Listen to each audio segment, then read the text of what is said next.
ನಮಸ್ತೆ ಎಲ್ಲರಿಗೂ, welcome to cooking clips. ನಾನು ನಿಮಗೆಲ್ಲರಿಗೂ ಇವತ್ತು ತಂದೂರಿ ಬೈಟ್ಸ್ ಮಾಡೋದು ಹೇಗೆ ಅಂತ ಹೇಳ್ಕೊಡ್ತೀನಿ. ನೋಡಿ, ನಾನು ಇಲ್ಲೊಂದು ಬೌಲ್ ತೊಗೊಂಡು ಇದಕ್ಕೆ 1 ಟೇಬಲ್ ಸ್ಪೂನ್ ಆಗುವಷ್ಟು ಶುಂಠಿ ಬೆಳ್ಳುಳ್ಳಿ ಪೇಸ್ಟ್, ಹಾಗೆ 1/2 ಟೇಬಲ್ ಸ್ಪೂನ್ ಆಗುವಷ್ಟು ಅರಿಶಿನ ಪುಡಿ, ಖಾರದ ಪುಡಿ, ಜೀರಿಗೆ ಪೌಡರ್, ಹಾಗೆ ಗರಂ ಮಸಾಲ ಮತ್ತು 1/2 ಟೇಬಲ್ ಸ್ಪೂನ್ ಆಗುವಷ್ಟು ಧನಿಯಾ ಪುಡಿ ಹಾಕ್ಕೊತಿದ್ದೀನಿ. ಹಾಗೆ ಇದಕ್ಕೆ 2 ಟೇಬಲ್ ಸ್ಪೂನ್ ಆಗುವಷ್ಟು ಮೊಸರನ್ನ ಆ್ಯಡ್ ಮಾಡ್ಕೊಳ್ಳೋಣ. ಈಗೆಲ್ಲನೂ ನೀಟಾಗಿ ಮಿಕ್ಸ್ ಮಾಡ್ಕೊತೀನಿ. ಈಗ ಇದಕ್ಕೆ 1 ಟೇಬಲ್ ಸ್ಪೂನ್ ಆಗುವಷ್ಟು ಆಯಿಲ್ ಹಾಕ್ಕೊತಾ ಇದ್ದೀನಿ. ಇದನ್ನೆಲ್ಲ ನೀಟಾಗಿ ಮಿಕ್ಸ್ ಮಾಡಿಕೊಂಡು ನಾನು ಚಿಕನ್ನ ಆ್ಯಡ್ ಮಾಡ್ಕೊತೀನಿ. ನಾನಿಲ್ಲಿ ಚಿಕನ್ನ ಚಿಕ್ಕ ಪೀಸಸ್ ಆಗಿ ಕಟ್ ಮಾಡಿಸಿದ್ದೀನಿ. ನೀವು ಬೇಕಿದ್ದರೆ ದೊಡ್ಡ ಸೈಜ್ ಅಥವಾ ಜಸ್ಟ್ ಲೆಗ್ ಪೀಸ್ ಕೂಡ ಕಟ್ ಮಾಡಿಸ್ಕೊಬೋದು. ಇವಾಗ ಇದನ್ನೆಲ್ಲ ನೀಟಾಗಿ ಮಿಕ್ಸ್ ಮಾಡ್ಕೊತೀನಿ. ಈ ಒಂದು ತಂದೂರಿನ ನೀವು ಮನೆಯಲ್ಲೇ ಈಸಿಯಾಗಿ ಮಾಡ್ಕೊಬೋದು. ನಾನು ಯಾವುದೇ ರೀತಿ ಗ್ರಿಲ್ನ ಯೂಸ್ ಮಾಡ್ತಿಲ್ಲ. ತವ ಮೇಲೆ ಈಸಿಯಾಗಿ ಮನೆಯಲ್ಲಿ ಹೇಗೆ ಮಾಡೋದು ಅಂತ ಹೇಳ್ಕೊಡ್ತಾ ಇದ್ದೀನಿ.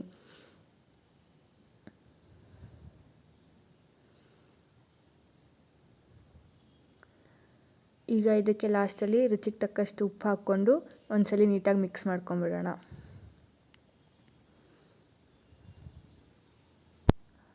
ಮಿಕ್ಸ್ ಮಾಡಿಬಿಟ್ಟು ಅರ್ಧ ಗಂಟೆ ಮ್ಯಾರಿನೇಷನ್ಗೆ ಅಂತ ಇಡ್ತೀನಿ.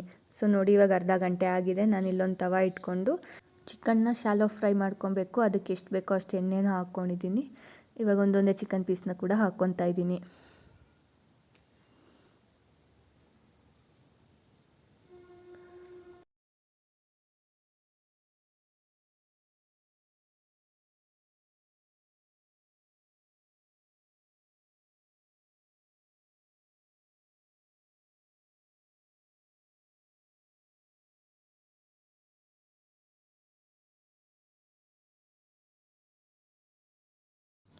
ಒಂದು ನಿಮಿಷ ಆದಮೇಲೆ ನಾವು ಇದನ್ನು ತಿರುಗಿಸ್ಕೊಳ್ಳೋಣ.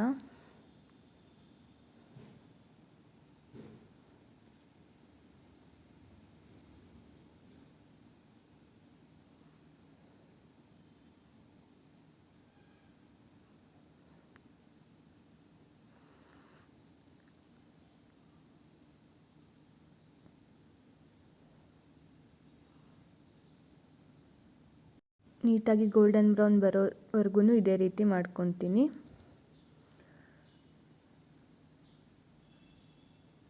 ಸೊ ನೋಡಿ, ಈ ಥರ ಆಗಿದ್ದರೆ ಸಾಕು. ಇವಾಗ ನಾನು ಒಂದು ಸರ್ವಿಂಗ್ ಪ್ಲೇಟಿಗೆ ಸರ್ವ್ ಮಾಡ್ಕೊತೀನಿ.